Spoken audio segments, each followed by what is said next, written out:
नमस्कार दोस्तों, मैं हूं नीरज राय और आपका स्वागत है फार्मा हर्ट्स में। दोस्तों, आज की वीडियो में हम बात करने वाले हैं 5 ऐसी मेडिसिन के बारे में और उनकी डोज के बारे में जो मसल्स स्पास्म में यूज़ होती हैं। दोस्तों, ये जो मसल्स स्पास्म है वैसे बहुत प्रकार का होता है, लेकिन आज की वीडियो में जो मेडिसिन के बारे में मैं बात करने वाला हूँ वो mainly GI spasm, irritable bowel syndrome, hyperperistalsis, peptic ulcer और डायरिया में यूज होती हैं। यानी कि आपके पेट से संबंधित जो मसल से स्पास्म है वहाँ पर ये सारी मेडिसिन यूज करते हैं। उसकी सही डोज क्या होती है सब कुछ बात करेंगे, तो चलिए वीडियो की शुरुआत करते हैं और बात करते हैं उन सारी मेडिसिन के बारे में जो आपके जीआई स्पास्म में यूज होती है। जीआई स्पास्म का मतलब होता है पेट का स्पास्म, यानी पेट में ऐंठन, मरोड़ और दर्द। इरिटेबल बाउल सिंड्रोम में इसी तरह का होता है। इसके अलावा हाइपर पेरिस्टालसिस में क्या है कि आपकी जो पेरिस्टालसिस होती है वो बढ़ जाती है। इसके अलावा पेप्टिक अल्सर, डायरिया, इन सब में ये यूज़ होता है। अगर मैं सबसे कॉमनली यूज़ होने वाली मेडिसिन के बारे में बात करूं जो पेट दर्द में यूज़ में आती है तो वो होती है डाइसाइक्लोमिन हाइड्रोक्लोराइड। दोस्तों, डाइसाइक्लोमिन हाइड्रोक्लोराइड एक प्रकार की एंटी स्पास्मोडिक मेडिसिन होती है जो पेट दर्द में यूज़ में आती है। ये मेडिसिन कई बार अकेली दी जाती है, यानी सिंगल कम्बिनेशन में दी जाती है, या इसके अलावा दूसरी मेडिसिन के कम्बिनेशन में भी ये दी जाती है। जैसे डाइसाइक्लोमिन मेनली पैरासीटामॉल के कम्बिनेशन में आती है जो मेनली पेट के दर्द में यूज़ आती है। इसके अलावा डाइसाइक्लोमिन मेफेनेमिक एसिड के साथ में भी मिक्स होकर आती है, वो भी पेट के संबंधित बीमारियों में ही यूज की जाती है। अगर इस डाइसाइक्लोमिन के बारे में मैं बात करूं तो ये इंजेक्शन और टैबलेट दोनों के फॉर्म में आती है। अगर इसके बहुत सारे ब्रांड्स देखें तो ये कार्टिलॉक्स के नाम से, कोलीमैक्स के नाम से मार्केट में आती है, वुलॉप एंड डिपास के नाम से भी आती है। इसके अलावा इसकी बहुत सारी ब्रांड होती हैं जो भी आपको आसानी से मिलती है, आप उसे ले सकते हैं।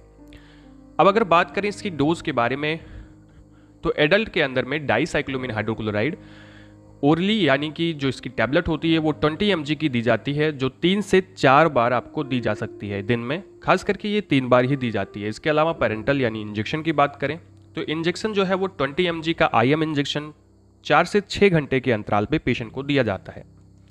इसके अलावा अगर मैं बच्चों की बात करूं तो बच्चों के लिए सस्पेंशन आता है और सस्पेंशन में 2.5 टू 2 mg की जो मेडिसिन होती है वो 2 से 3 बार एक्चुअली दिन में दी जाती है बच्चे को। उसके अलावा बच्चों की अगर मैं पेरेंटल मेडिसिन की बात करूं तो बच्चों के लिए जो पेरेंटल यानी इंजेक्शन होता है वो 2.5 mg का IM इंजेक्शन बच्चों को दिया जाता है, वो भी 4 से 6 घंटे के अंतराल पर दिया जाता है। इसके अलावा अगर मैं बात करूं ड्रोटावेरिन इंजेक्शन, मतलब जो दूसरा इंजेक्शन सबसे ज़्यादा यूज किया जाता है डाइसाइक्लोमिन के बाद में, वो होता है ड्रोटावेरिन इंजेक्शन। आजकल ड्रोटावेरिन का जो यूज़ है वो ज़्यादा ही बढ़ गया है। दोस्तों, ड्रोटावेरिन भी एक प्रकार का एंटी स्पास्मोडिक मेडिसिन होती है और ये बहुत सारे ब्रांड में मार्केट में आती है। जैसे ये एसिक्लोस्पास के नाम से आती है, एरिक स्पास के नाम से आती है, डोट्रेन के नाम से आती है, डोवेरिन के नाम से आती है। इसका टैबलेट भी आता है और इसका इंजेक्शन भी मार्केट में आता है, तो जैसे ही ज़रूरत होती है उस तरह से इसका यूज़ किया जाता है। अगर इसके डोज की हम बात करें तो एडल्ट के अंदर में जो ड्रोटावेरिन इंजेक्शन होता है, एक्चुअली टैबलेट होती है, वो 40 mg टू 80 mg यूज़ की जाती है दिन में 2 से 3 बार एडल्ट में। वहीं अगर चिल्ड्रन की बात करें तो अगर बच्चा 1 से 5 साल तक का है तो उसके अंदर हम लोग 20 mg की मेडिसिन यूज करते हैं दिन में 3 से 4 बार पर डे। और अगर बच्चा 6 से 12 साल का है तो उसके अंदर 40 mg की मेडिसिन यूज करते हैं दिन में 3 बार। तो ये जो होती है एग्जैक्ट डोज होती है ड्रोटावेरिन की। नेक्स्ट मेडिसिन की तरफ बढ़ते हैं, पर आपको बता दें कि जो मैंने 2 मेडिसिन बताई यही मेनली यूज की जाती है इन the muscles spasm in the GI, यानी कि आपके पेट से संबंधित मसल्स स्पास्म में। अभी जो मैं बात करने वाला हूँ वो अगली मेडिसिन है जो मेडिसिन मेनली यूज की जाती है आपके जो जीआई की मसल्स होती हैं उनकी गति को बढ़ाने के लिए, जो खास करके नॉजिया और वोमिटिंग में यूज़ में आती है, पर इसको हम एक सहायक दवा के साथ में यूज करते हैं in the treatment of the muscles spasm in the stomach. ये मेडिसिन होती है मेटक्लोप्रामाइड हाइड्रोक्लोराइड इंजेक्शन के रूप में आता है, ये टैबलेट के रूप में आता है और मार्केट में इसकी बहुत सारी ब्रांड है जिसमें रेगलान जो है वो सबसे ज़्यादा फेमस ब्रांड होती है। तो मेनली ये यूज़ होता है नॉजिया वोमिटिंग के लिए। इसके अलावा इसको हम लोग जैसे कि मैंने आपको बताया in the as a supportive medicine use करते हैं दूसरी मेडिसिन के साथ में। तो ये इमेनिल के नाम से मार्केट में आता है, मैक्सरॉन के नाम से आता है, मेटोकॉन्टिन के नाम से और रेगलान के नाम से आता है। रेगलान सबसे फेमस ब्रांड होती है इसकी।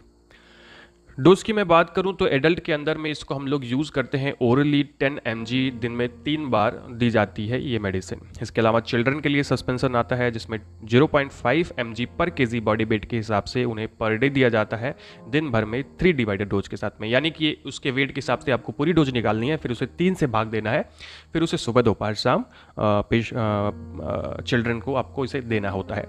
तो इस तरह से इसकी डोज निर्धारित की जाती है। इसके अलावा मैं अगर अगली मेडिसिन के बारे में बात करूं तो दोस्तों चौथी जो मेडिसिन आती है वो मेडिसिन यूज़ होती है as a supportive medicine in the muscles spasm. लेकिन ये जो मेडिसिन मैं आपको दिखा रहा हूँ ये कॉमनली हम लोग यूज़ करते हैं जीआई के अलावा जो दूसरी मसल्स स्पाज्म होती है, लेकिन कभी कभी इसको स्टमक स्पाज्म में भी यूज कर लिया जाता है। वो है थायोकोल्चिकोसाइड। थायोकोल्चिकोसाइड का जैसे कि मैंने आपको बताया कभी कभी यूज़ करते हैं, बाकी ज़्यादातर जो इसका यूज़ होता है वो आपकी स्केलेटल मसल्स के लिए किया जाता है, उसको रिलैक्स करने के लिए किया जाता है। यानी आपका पैर दर्द कर रहा है, हाथ दर्द कर रहा है, आप कहीं पे मसल्स में पेन हो रहा है तो थायोकोल्चिकोसाइड का यूज करते हैं।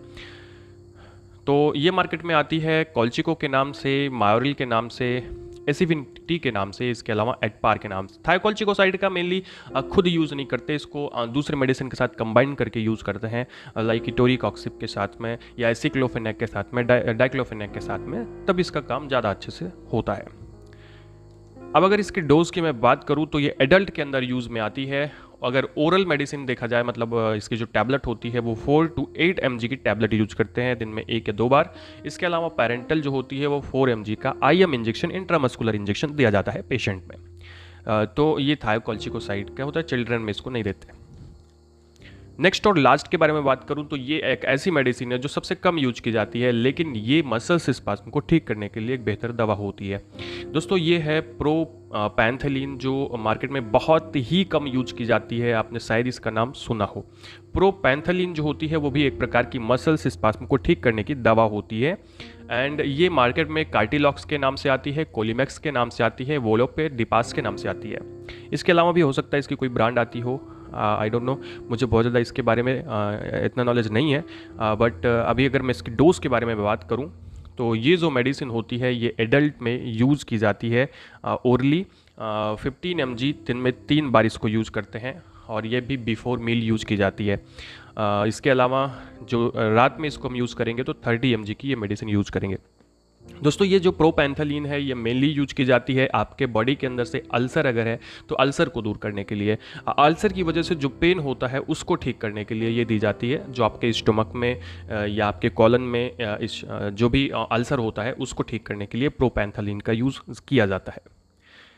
तो दोस्तों ये था आज का वीडियो जिसमें हम लोगों ने 5 ऐसी मेडिसिन के बारे में बात की जो मेनली यूज की जाती है पेट दर्द में, यानी कि आपके मसल्स स्पास में जो आपके स्टमक में हो रहा है। वीडियो इन्फॉर्मेटिव लगा हो, अच्छा लगा हो तो चैनल को सब्सक्राइब कर दीजिएगा इस तरह के वीडियो देखने के लिए। इस तरह के हम लोग बहुत सारी मेडिसिन की कैटेगरीज लेकर आने वाले हैं कि अलग अलग बीमारियों में कौन कौन सी कॉमन मेडिसिन यूज की जाती है और उसकी डोज क्या होती है। इस तरह के वीडियो देखने के लिए हमारे चैनल को जरूर सब्सक्राइब करिएगा, हमें इंस्टाग्राम पर फॉलो कर लीजिएगा, वहाँ पे आपको शार्ट वीडियो देखने को मिलता है। दोस्तों हमारे हेल्थ मुख्य चैनल को सब्सक्राइब कर लीजिएगा, उस पर अभी तो वीडियो बहुत कम पड़ रहे हैं, लेकिन कोशिश की जाएगी जैसे ही मौसम थोड़ा सही होता है उस पर ज़्यादा से ज़्यादा वीडियो आपको देखने को मिले।